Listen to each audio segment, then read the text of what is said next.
trouble, but we never been somebody else. All the while you were in front of me, under the clear sky, beneath the hottest sunlight burn.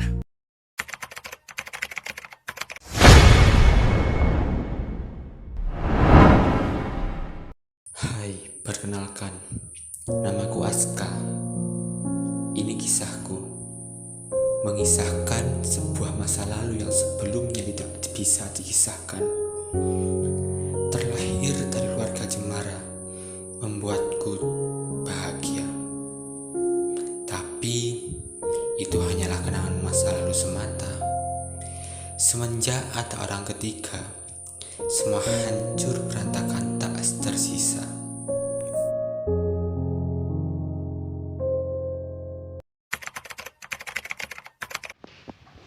Mari masuk, Sarah.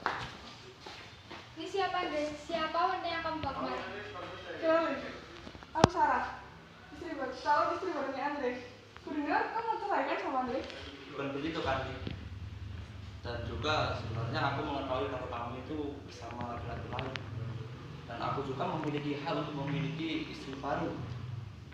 Dan aku masih ingat kemarin kamu mengatakan aku kalau kamu minta cerai padaku. Dan tentunya itu aku menerima dengan senang hati.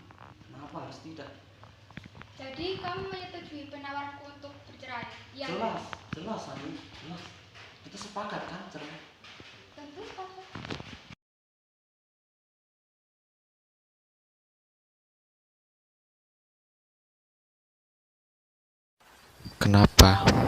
Kenapa setiap kisahku harus berakhir seperti ini? Keluarga yang awalnya bahagia sekarang hancur, cerai-berai. Selamat siang. Waalaikumsalam ya.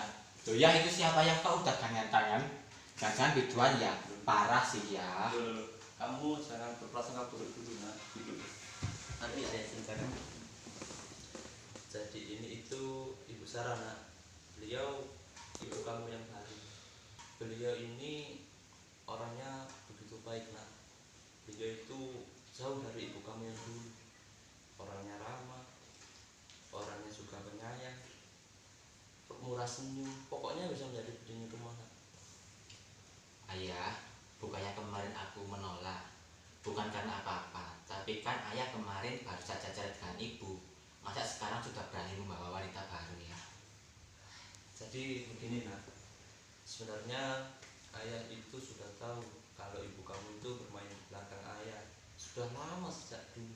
Tapi ayah memilih untuk diam karena ayah begitu merasakan kecewa yang begitu besar, nak. Dan ayah kenapa memilih diam?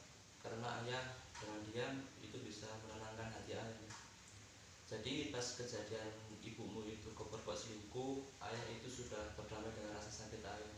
Ayah sudah sembuh, makanya saat itu ketika ibumu menggugat ayah untuk cerai, ayah menerima.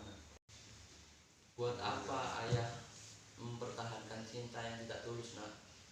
Ya sudah, gak usah kamu pikir, tolong ambilkan ayah. Tapi kenapa ayah tidak bilang? Sudah, kamu gak usah banyak ngomong. Sekarang cepat ambilkan ayah minum.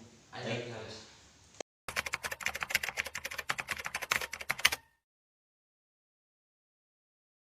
Hei kamu, saya ingin bicara. Oh iya Bu, kenapa dengan saya? Asalkan kamu tahu, saya nggak akan sudi jadi ibu kamu. Kenapa Bu? Ya karena saya menikahi ayah kamu hanya untuk mengincar harta, nggak lebih dari itu. Ibu tega, ibu jahat kepada ayah. Ya memang itu, saya pun kesini hanya untuk memenuhi perintah ayahmu, nggak lebih dari itu. Dan hanya sebagai totalitas, sebagai istri yang baik. Ibu jahat, aku akan laporkan ini kepada ayah. Coba aja laporkan, asalkan kamu tahu, kamu akan saya siksa dan saya kurung.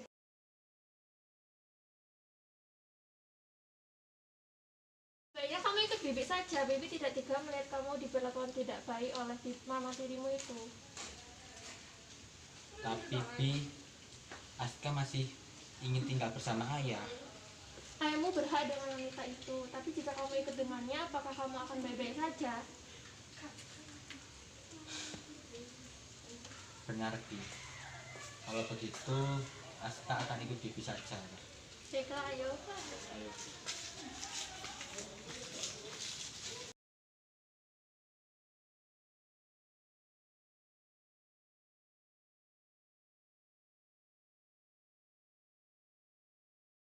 Halo, permisi, saya ingin membuat janji temu dengan Dokter Daniel. Apakah sebelumnya sudah pernah bertemu? Belum pernah. Dengan ibu siapa? Gina. Dokter Daniel bisa ditemui pukul 1 siang. Bagaimana? Baiklah, tidak apa-apa. Baik, terima kasih.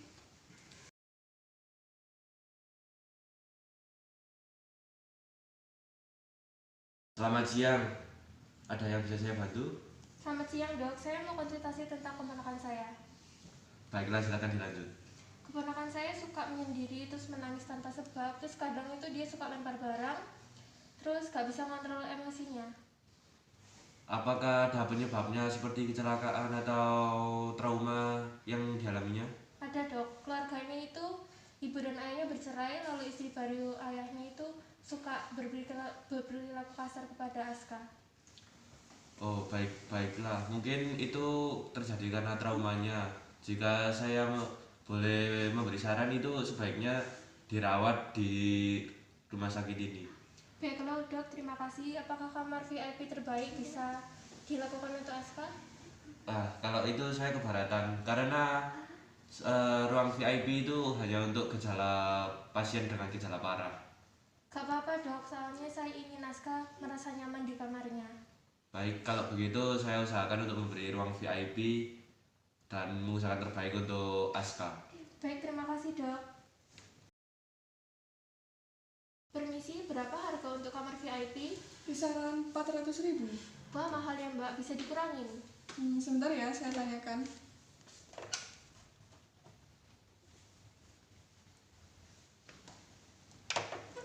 Bisa sekitar 340.000. Baiklah, nggak apa-apa, Mbak. Segitu saja.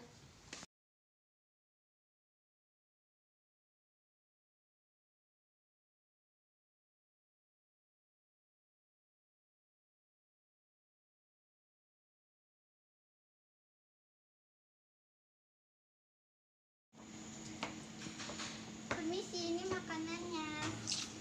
Kau makan dulu ya, agar sehat. Gak mau. Apa mau aku suapin?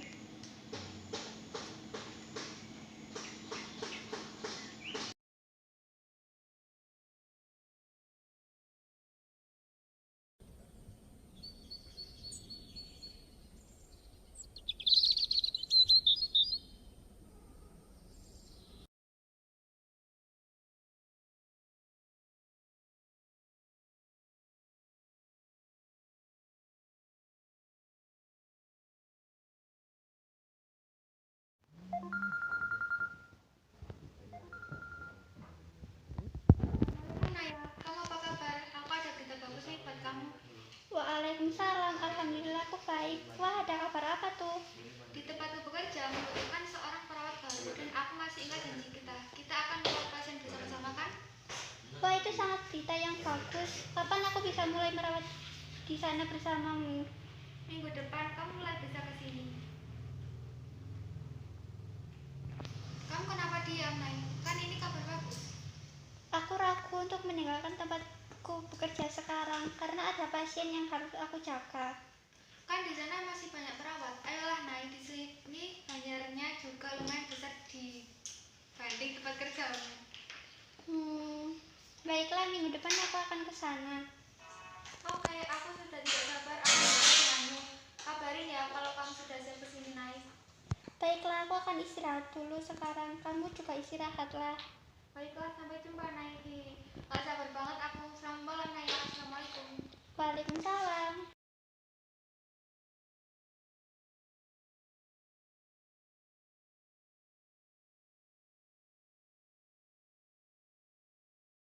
Halo, Nay. Halo, ada apa ya? Gini, Mbak Naya. Ada laporan bahwa salah satu mantan pasien Mbak Naya telah kabur. Sebelum kabur, dia sempat teriak-teriak manggil Mbak Naya. Dugaan sementara pasien tersebut kabur mencari Mbak Naya. Hah? Yang benar saja, padahal sebelum saya tinggal pergi keluar kota, dia sudah baik-baik saja. Bahkan sudah mulai tenang. Aku juga sudah menyewakan surat di kamarnya. Ya itu mbak, kami dari pihak rumah sakit juga heran kenapa kok bisa seperti itu. Sejak 1 minggu setelah Mbak Naya di luar kota, perilaku pasien sudah sedikit aneh. Mulai dari tidak mau makan, bahkan teriak-teriak terus memanggil Mbak Naya. Intinya, cuma Mbak Naya yang mau ditemui. Kalau begitu saya akan bantu mencari pasien tersebut. Sekarang saya akan beres-beres di kantor dulu. Baik Mbak Naya, terima kasih atas bantuannya ya. Iya.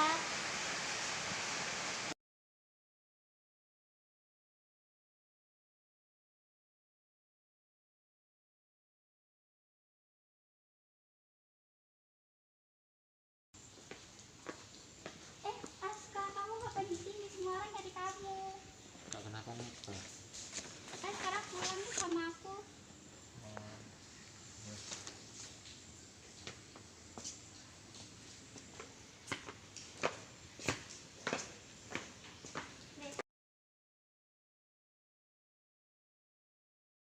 Sebentar Mbak, kamu nggak bisa tinggal di sini sebentar sampai Aska pulih. Anda gimana ya Bu? Saya ada kerjaan di luar kota. Kalau gitu sampai Aska pulih supaya karena dia sudah nyaman dengan kamu. Kalau misalnya ditinggal lagi nanti dia kabur. Aduh gimana ya Bu? Saya telepon atasan saya dulu ya. Ya.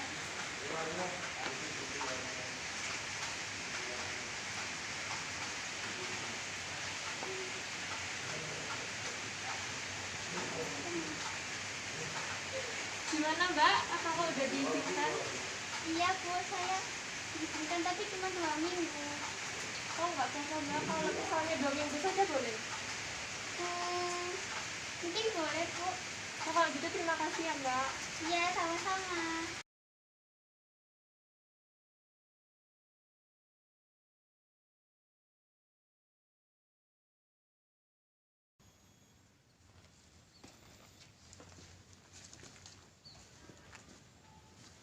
Naya.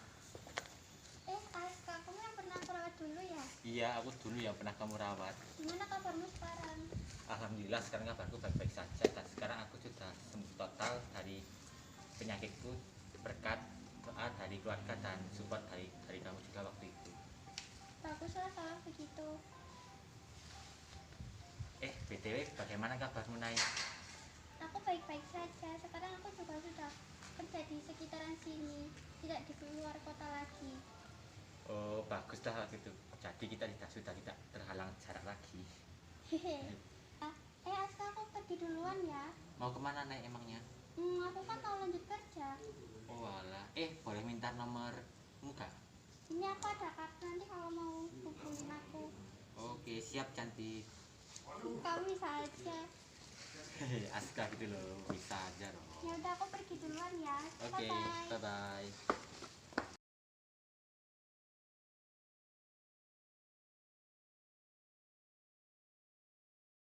Kamu tahu gak kenapa aku ngajak kamu jalan-jalan ke sini? Emang kenapa Kak? Aku mau ngomong sesuatu yang menurut aku penting bagiku.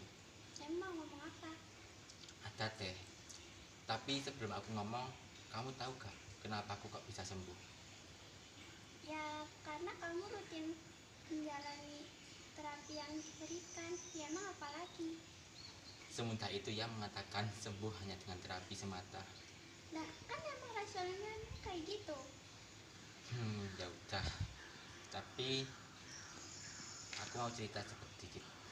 Kenapa aku kok bisa mengalami sakit jiwa? Awalnya aku sakit jiwa karena kurang kasih sayang dari orang tuaku. Kedua orang tuaku cerai dan ayahku menikah lagi. Dari situlah aku mendapatkan siksa dari ibu tiriku. Aku diancam, dipukuli, dan kemudian bibi menjengukku dan membawaku ke rumah sakit jiwa untuk supaya aku bisa sembuh. Gimana maksudnya? Ya jujur saja ya, aku sembuh bukan hanya faktor terapi saja, tapi ada emang satu faktor yang menurutku sangat berpengaruh. Suatu faktor yang dimana aku bisa mendapatkan kasih sayang kembali. mendapatkan kasih sayang yang sebelumnya tidak pernah aku dapatkan. Seorang yang tulus merawatku dengan penuh tenang dan tanpa kekerasan. Langsung saja, Nay. Itu kamu, Nay. Kamu membuatku jatuh cinta sejak awal. Kamu gimana ya? Aku jatuh cinta kepadamu sejak awal. Jatuh cinta padaku? Iya. Emang kamu udah minum obat? Gak apa-apa deh. Aku memang hanya seorang pasien yang jatuh cinta kepada seorang perawat. Aku hanyalah seorang yang dulu pernah gila dan sekarang sudah sembuh. Tapi setidaknya aku bisa mengungkapkan perasaan ini kepadamu, Nay. Langsung saja ke inti pembicaraan kita hari ini. Aku mau ngomong sesuatu, Nay. Kamu mau ngomong apa, Kak? Aku mau ngomong, aku jatuh cinta kepadamu, Nay.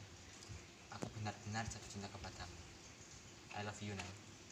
Will you marry me, Nay? Iya, Kak, I will.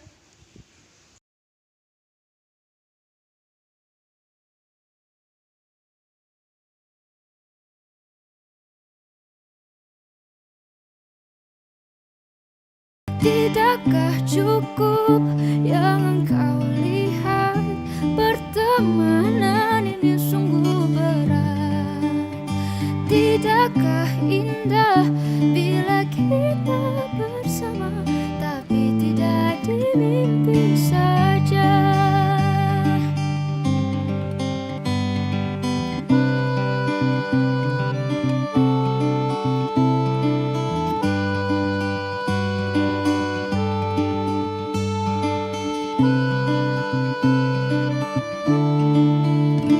Tidakkah cukup yang engkau lihat? Pertemanan ini sungguh berat.